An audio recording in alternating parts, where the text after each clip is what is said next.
Excelentíssimo senhor presidente, senador Paulo Paim, senhores telespectadores da TV Senado, ouvintes da Rádio Senado. Tem que ter 4? Vou utilizar a primeira parte do meu pronunciamento de hoje para compartilhar uma preocupação com uma situação que vem trazendo grande dificuldade e sofrimento a milhares de famílias do Acre e de outros estados do Brasil.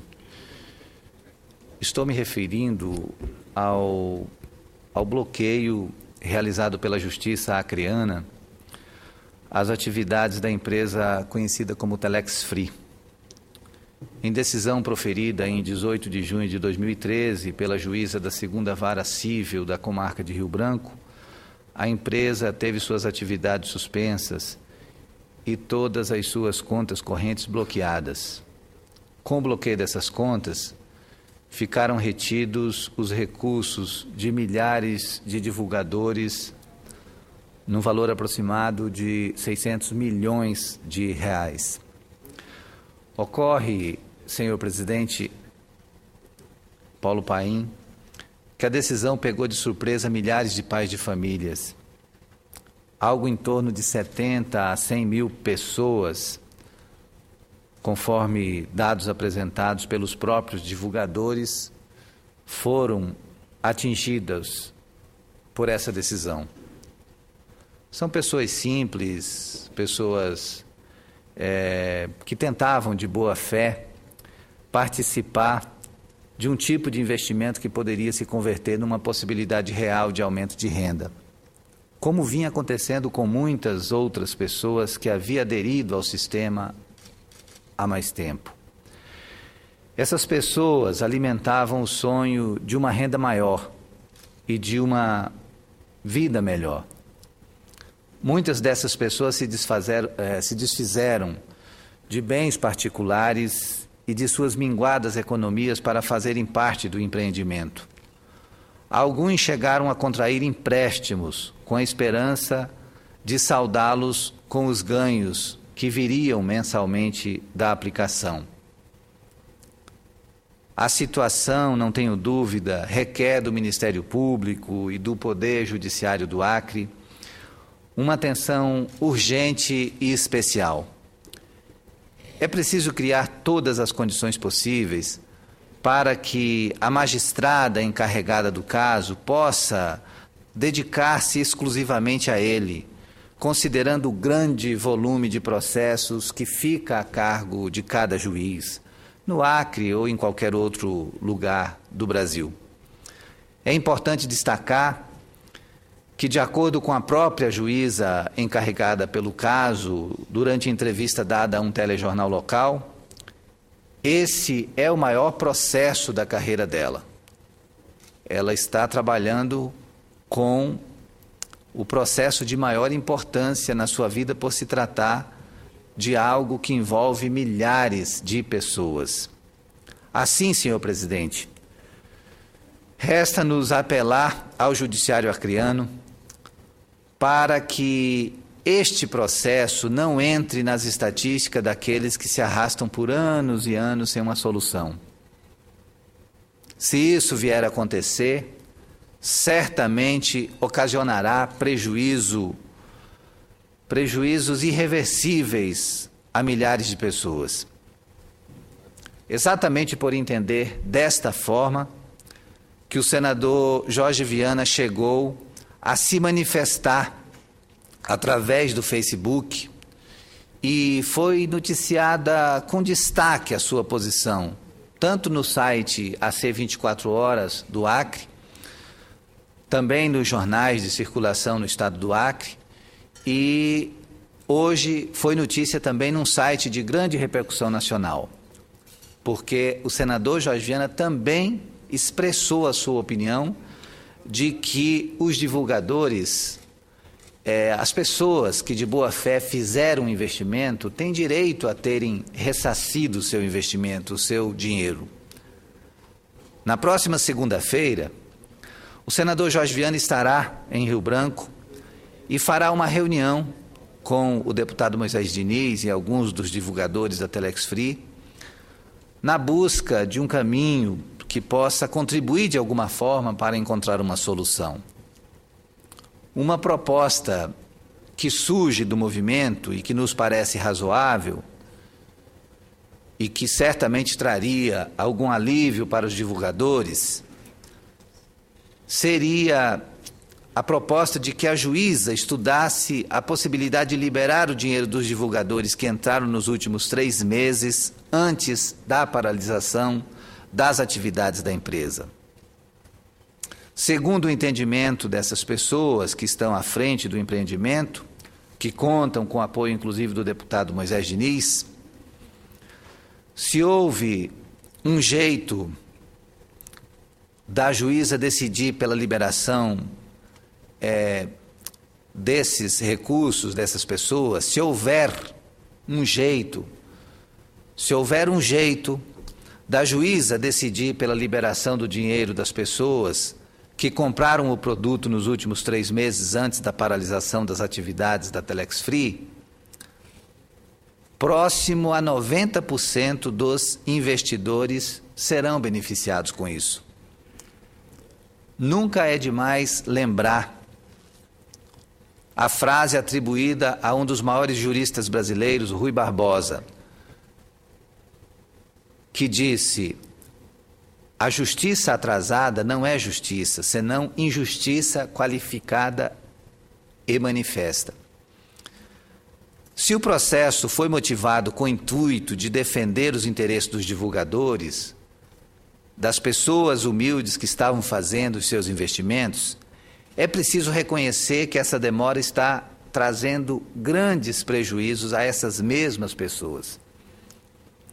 Por fim, gostaria de destacar que estive reunido há poucos dias, quando estava em Rio Branco, com algumas das pessoas que tiveram os seus valores apreendidos. Entre elas, um dos líderes do movimento no estado do Acre, o senhor Chalque Lira. E de acordo com ele, a empresa que ele dirige tem se colocado sempre à disposição para esclarecer todas as dúvidas sobre suas atividades e tentando ajudar naquilo que for possível para a solução do caso. Quando o assunto está sob a responsabilidade da Justiça, só nos resta confiar no trabalho da Justiça. E ficamos na esperança de que haja bom senso e uma decisão que contribua de alguma forma para aliviar o sofrimento dessas pessoas que fizeram de boa fé o seu investimento e viram depois os seus valores sendo bloqueados por decisão da Justiça. E nós esperamos que haja bom senso e uma decisão que contribua de alguma forma para aliviar o sofrimento dessas pessoas que estão sendo prejudicadas pela decisão da Justiça em bloquear os recursos e as contas da Telex Free. Eu creio que a Justiça deva ter algum mecanismo para fazer com que o dinheiro investido por essas pessoas nesse empreendimento, que foi colocado sob suspeita através da decisão da Justiça, que essas pessoas que fizeram esses investimentos de boa fé tenham o seu dinheiro devolvido, porque elas estão a clamar essa posição da Justiça. Já faz 4 meses que essa situação se arrasta e nós esperamos, sinceramente, que ela tenha uma solução e que essa solução traga algum alento a essas milhares de pessoas que estão no aguardo de uma decisão da Justiça. Mas, senhor senador Paim, senhores senadores, telespectadores da TV, eu gostaria também de fazer uma referência ao debate que realizamos hoje aqui com a presença do ministro Guido Mantega, aonde eu pude ter a oportunidade de colocar algumas questões relacionadas à situação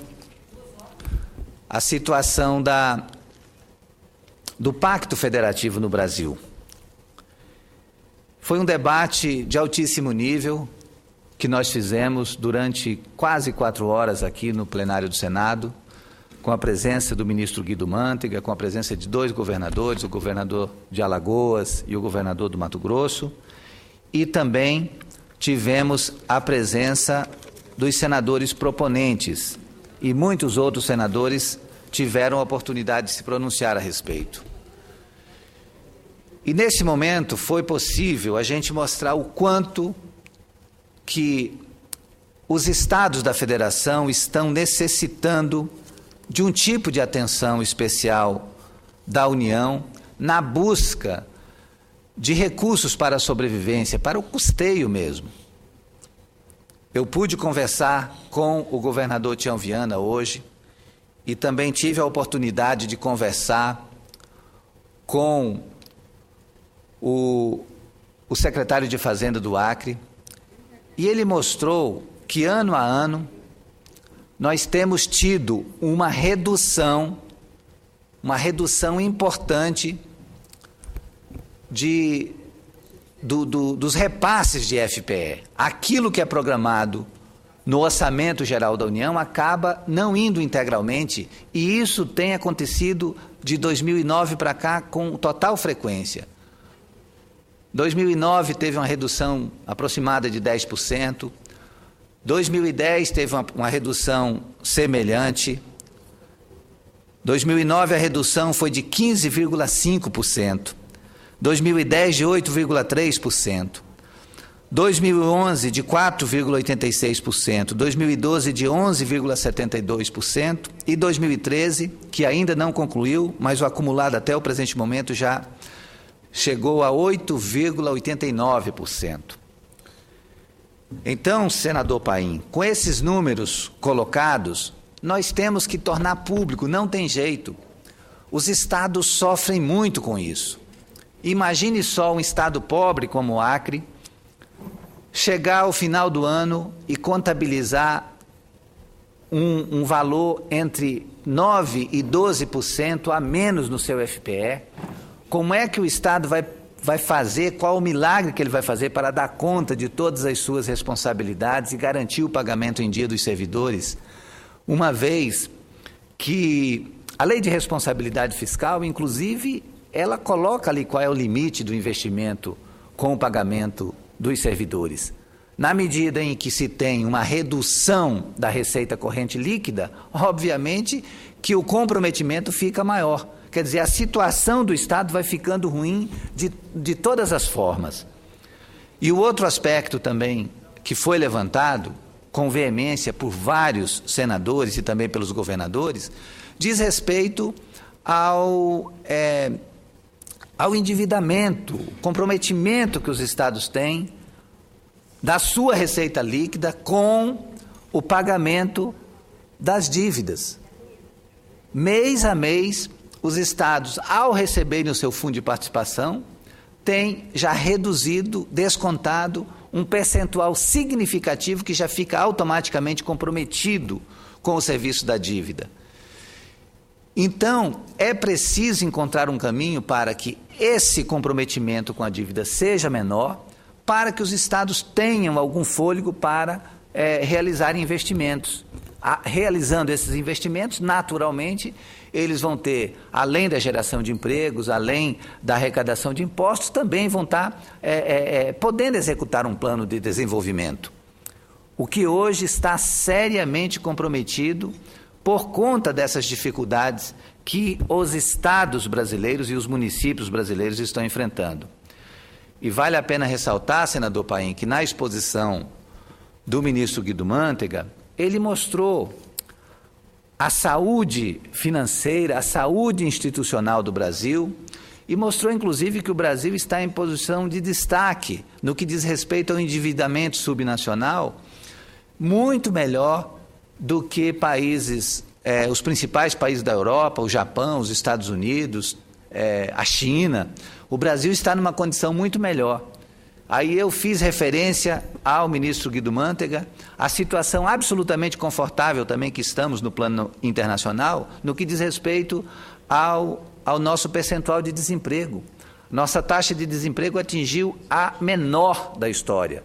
Hoje temos 5,3% de taxa de desemprego, é praticamente pleno emprego no Brasil. E isso é um dado que nós podemos comemorar, principalmente a partir das políticas acertadas, adotadas pelo presidente Lula e que têm continuidade agora com a nossa presidenta Dilma.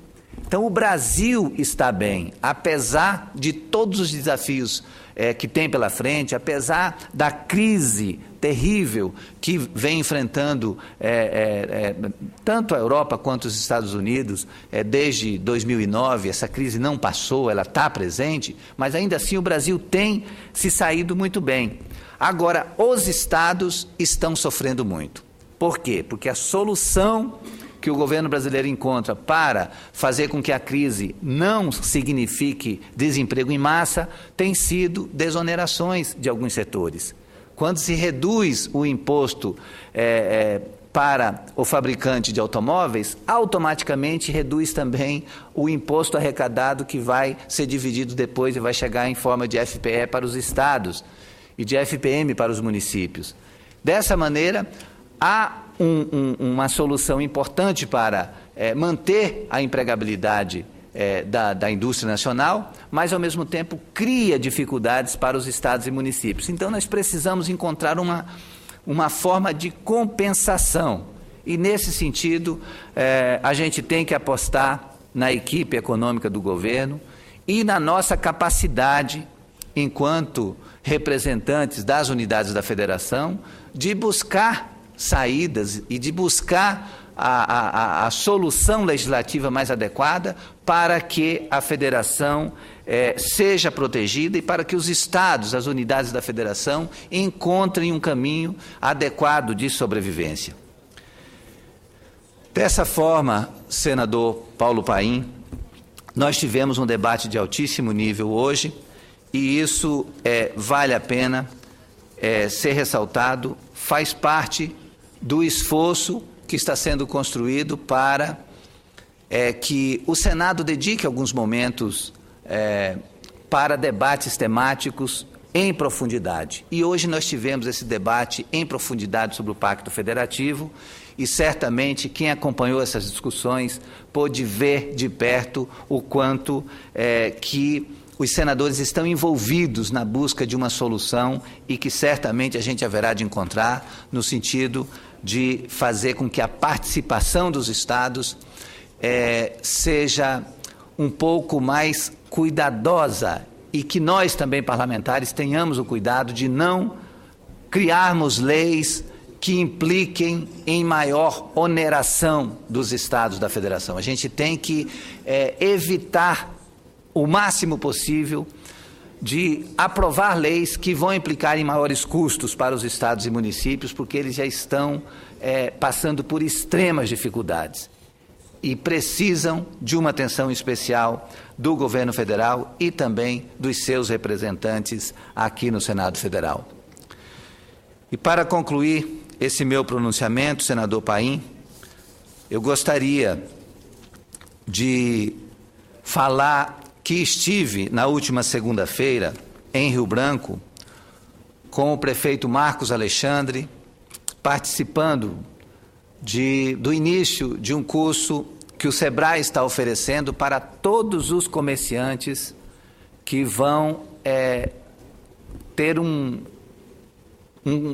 estabelecimento comercial dentro do shopping popular que será construído em Rio Branco. Pudemos ter contato com pelo menos 300 desses comerciantes que estão fazendo um trabalho exemplar em parceria com o prefeito Marcos Alexandre, no sentido de tomar todas as decisões que dizem respeito a esse shopping popular.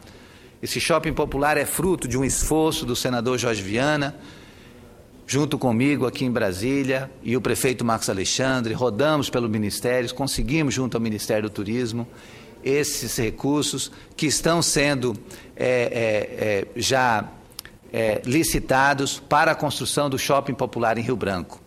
E foi muito gratificante poder perceber que há uma organização que dá um ânimo diferente para todos esses comerciantes. Eles estão participando de todos os processos, desde a definição do modelo arquitetônico, físico do shopping, do prédio, até a forma de como eles estão se organizando para terem estabelecimentos padrões, cada box com suas características especiais. E, nesse sentido, está tendo um esforço tremendo, com a participação, inclusive, da Caixa Econômica Federal, que vai proceder aos microfinanciamentos para que esses comerciantes possam equipar devidamente os seus estabelecimentos quando o shopping estiver concluído. Então, eu quero cumprimentar aqui o prefeito Marcos Alexandre pela forma adequada, pela organização que ele tem estabelecido para garantir esse shopping popular, quando pronto, um espaço em que o comércio de Rio Branco vai ter algo de especial, porque antes eram os camelôs, eles ficavam no chamado camelódromo, e agora com a construção do shopping, eles vão ter uma lojinha dentro do shopping para poder fazer os seus negócios. Isso tudo de maneira muito organizada, muito humanizada, e os custos que serão oferecidos ao longo desse período até a construção do shopping, exatamente para permitir que o shopping tenha uma atratividade especial e possa ser plenamente viável para essas pessoas. E eu tenho certeza que eles haverão de ter muito sucesso, porque são pessoas de luta, pessoas de fé, pessoas de responsabilidade. Eu tenho certeza que Deus vai abençoar cada um desses empreendimentos e essas famílias que vão estar fazendo parte do shopping popular. Eu tenho certeza que elas vão ter muito sucesso na vida. Gostaria, senhor presidente, para concluir, dizer que na próxima segunda-feira vou fazer uma visita com a equipe da Petrobras à P56, que é uma unidade do tipo semi-submersível, com capacidade diária para processar 141 mil barris de petróleo e comprimir 6 milhões de metros cúbicos de gás. Essa unidade, a P56, pertence ao módulo 3 do desenvolvimento do campo de Marlim Sul, localizado na Bacia de Campos, no Rio de Janeiro, e está ancorada com profundidade de 1.670 metros e tem no total 21 poços a ela ligados, sendo 10 produtores e 11 injetores de água. A exportação de óleo e gás da plataforma se realiza por meio de dutos submarinos acoplados à unidade. Essa P56, ela foi lançada em 3 de junho de 2011 com a presença da nossa presidenta Dilma. E ela iniciou sua produção em 16 de agosto de 2011, a uma distância de 118 quilômetros da costa do Rio de Janeiro. E foi construída de forma modular e é composta pelo deck box, que tem base do convés e cascos, e um casco construído em módulos. O casco da nova plataforma é 100% brasileiro. Ele foi construído no estaleiro de Brasfels, em Angra dos Reis, e resultou da união dos blocos de aço fabricados pelo próprio estaleiro e pela Nuclep, em Itaguaí. A união do casco com o topside, processo chamado de deck mating, uma das atividades mais complexas, e ocorreu sem qualquer imprevisto em outubro de 2010. Estarei, então, senador Paim, na próxima segunda-feira, juntamente com a equipe da Petrobras, acho que deve estar também o senador Raup, se não me engano, a senadora Vanessa, fazendo uma visita à P56, justamente para entender como é que é feito esse processamento de petróleo e gás pela Petrobras no campo exatamente na Bacia de Campos, no Rio de Janeiro. E espero, com o aprendizado que adquiri nessa missão, que vai durar todo o dia de segunda-feira, acho que parte da terça, poder fazer um relato aqui de todo esse processo na próxima semana. Muito obrigado, senador Paim. Quero também aproveitar para avisar o governador Tião Viana, que hoje dorme lá no município de Tarauacá, e amanhã cedo tem uma viagem de pelo menos 5 horas de barco pelo Rio Gregório até a aldeia Iauanauá, onde ele participa do Festival Iauá, Festival dos Índios Iauanauá, no Rio Gregório, lá depois de Tarauacá. E o senador Jorge Viana vai acompanhá-lo ou não? O senador Jorge Viana está indo hoje à noite, pega um voo hoje à noite comigo até Rio Branco, depois pega outro voo amanhã cedo até Tarauacá e também segue nessas embarcações, pelo menos 5, 6 horas de barco até chegar ao Alto Rio Gregório, onde vai acontecer o Festival Iauanauá, um dos festivais mais bonitos. Eu já tive a oportunidade de vê-lo uma vez, realmente é um festival ultra impactante, de um povo, o povo Iauanauá, que já teve praticamente destruída os seus traços culturais, mas teve um trabalho de resgate da sua identidade histórica e cultural, e hoje eles têm assim um festival que mostra tudo que eles praticam nos seus ritos, as suas crenças, as suas danças, a sua forma de se alimentar, tudo isso acontece no Festival Iauanauá, que vai ter amanhã e depois a presença do senador Jorge Viana, bem lembrado, e do governador Tião Viana, que também foi com sua equipe. Eu acho que vai estar presente também um dos pais da Bossa Nova, o João Donato, que é acriano e vai estar também no Festival Iauanauá neste final de semana. Eu fiz o aparte porque o senador Jorge Viana pediu que eu justificasse amanhã, e eu farei na abertura por que ele não está aqui. Então agora eu vou ampliar. Vou justificar a não presença dele amanhã, numa sexta-feira e também de Vossa Excelência. Numa justa missão. Eu não vou poder estar presente porque eu tenho que cumprir uma agenda em Rio Branco. Mas certamente vou agendar com